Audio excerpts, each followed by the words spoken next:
को दौड़ते हैं मुझे। हाँ मम्मी, मैंने भी सुमित को कितनी बार कहा कि अगर नौकरी नहीं करनी तो कोई छोटी सी दुकान ही खोल लो, घर का खर्चा कैसे चलेगा। देखो दोपहर के 12 बजने आए और जनाब अभी तक सो रहे हैं। हाँ मम्मी, ईशा और सुहाना ठीक कहती हैं। अविनाश का भी यही हाल है। जब मैंने अपनी प्रेगनेंसी के बारे में कहा तो मुझसे कहने लगा, अरे दूसरी लड़कियां तो 9-9 महीने तक नौकरी करती है, बस डिलीवरी के टाइम छुट्टी लेती है। मोहिनी तुम भी नौकरी करो। अब मुझे कहाँ नौकरी मिलेगी। मम्मी बताओ अब मैं क्या करूँ। हे भगवान, क्या सोचकर घर जमाई दामाद लाई थी मैं कि मेरी बेटियां मेरे पास रहेंगी और खुश रहेंगी, लेकिन इन आलसी दामादों ने तो हमारी जिंदगी को भी प्रॉब्लम में डाल दिया है। मैं तो कहती हूँ मम्मी, हम लोग वापस अपनी जॉब पर जाना शुरू कर देते हैं। बता देते हैं इन लोगों को कि हमने प्रेगनेंसी का बहाना किया है। नहीं नहीं बेटा, ऐसी गलती भी मत करना। अगर तुमने ऐसा किया तो इन तीनों की आदत और खराब हो जाएगी। अरे आज नहीं तो कल कभी तो तुम प्रेग्नेंट होगी, तब वापस यही प्रॉब्लम आएगी। तब क्या करोगी तुम तीनों।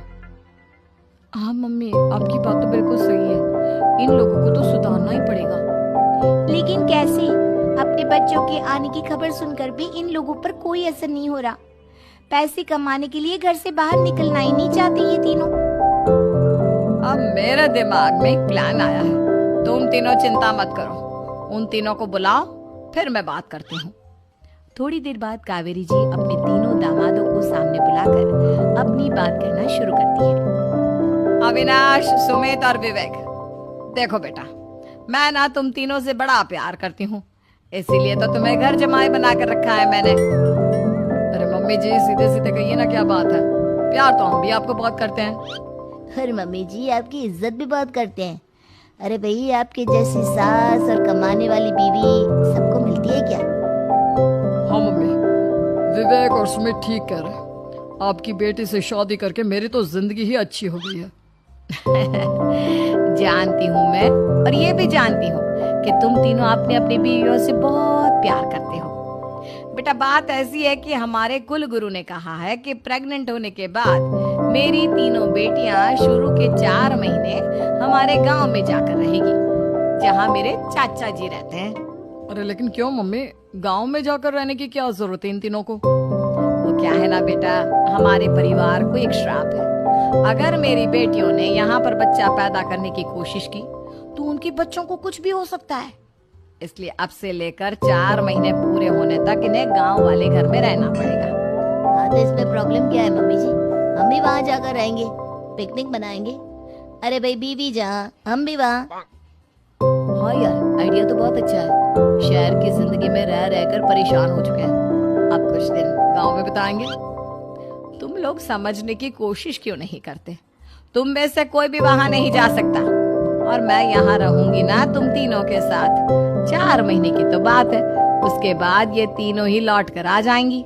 ठीक है मम्मी जी, अब हमारे बच्चों का सवाल है तो ये तो करना ही पड़ेगा। कावेरी अपनी तीनों बेटियों को कुछ दिन के लिए घर से बाहर कहीं दूसरे शहर में रहने के लिए भेज देती है। कुछ दिनों के बाद, अरे मम्मी जी, बहुत दिन से पिज्जा नहीं खाया, मंगवाइए ना।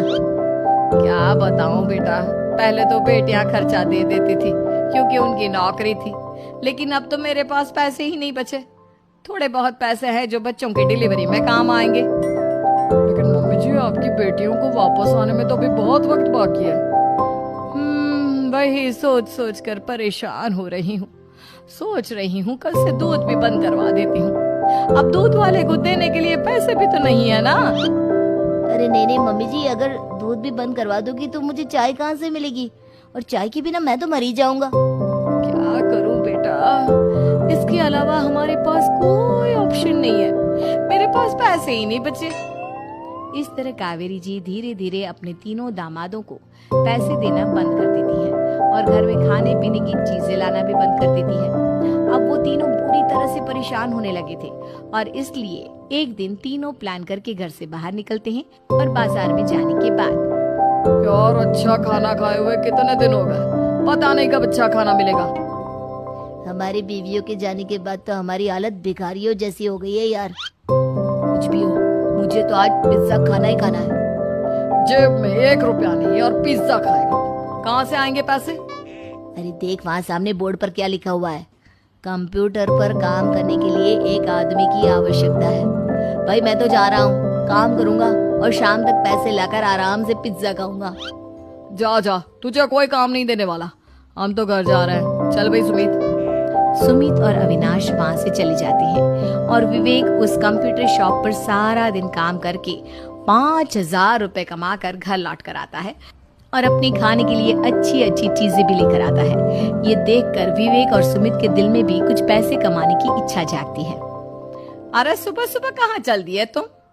मम्मी जी एक बहुत अच्छी जगह मिली है। कंप्यूटर पर काम करने के 5,000 मिले थे कल मुझे। अगर रोज काम करूंगा तो पूरे 40,000 की तनख्वाह। अरे वाह, ये तो बहुत अच्छी बात है दामाद जी, आपको जाना ही चाहिए। सुमित और अविनाश विवेक को इस तरह तरक्की करते देखकर परेशान हो जाते हैं और वो दोनों भी काम की तलाश में निकल पड़ते हैं। धीरे धीरे उन दोनों को भी काम मिल जाता है। अब कावेरी के तीनों दामाद छोटी मोटी नौकरी करके अच्छा पैसा कमाने लगे थे। एक दिन कावेरी उन्हें अपने पास बुलाती है। अरे वाह, विवेक 40,000 कमा लेता है, अविनाश 60,000 और सुमित तुम भी 40,000 के आसपास कमा ही लेते हो। कुल मिलाकर तुम अच्छे खासे पैसे कमा रहे हो बेटा। हाँ मम्मी जी, बहुत मजा आता है जब महीने के एंड में मोटी रकम हाथ में आती है। पूछिए मत मम्मी जी, घर में रहकर रोटी बना बना कर और तो जैसा महसूस होने लगा था मुझे तो। हाँ बेटा, तुम तीनों की बात तो बिल्कुल ठीक है और जानते हो अब तुम तीनों की पत्नियां भी वापस लौट कर आने वाली है। लेकिन मम्मी जी अभी तो उन्हें गए सिर्फ 2 महीने हुए हैं। आपने तो कहा था वो 4 महीने के बाद लौट कर आएंगी। ऐसा कुछ नहीं है बेटा, मैं सिर्फ तुम तीनों को सबक सिखाना चाहती थी कि आदमी घर में बैठकर बीवी की कमाई खाता हुआ अच्छा नहीं लगता। इस दुनिया में हर इंसान को मेहनत करनी चाहिए, काम करना चाहिए, चाहे वो औरत हो या आदमी, ताकि अपने परिवार को संभाल सके। कावेरी की बात सुनकर उन तीनों को अपनी गलती का एहसास होता है और कावेरी उन्हें सच बता देती है कि ईशा, सुहाना और मोहिनी शहर में ही कहीं दूसरी जगह रह रहे थे। शाम के वक्त उन तीनों की पत्नियां लौट कर आ जाती है और कावेरी जी का परिवार एक खुशहाल परिवार की तरह रहने लगता है।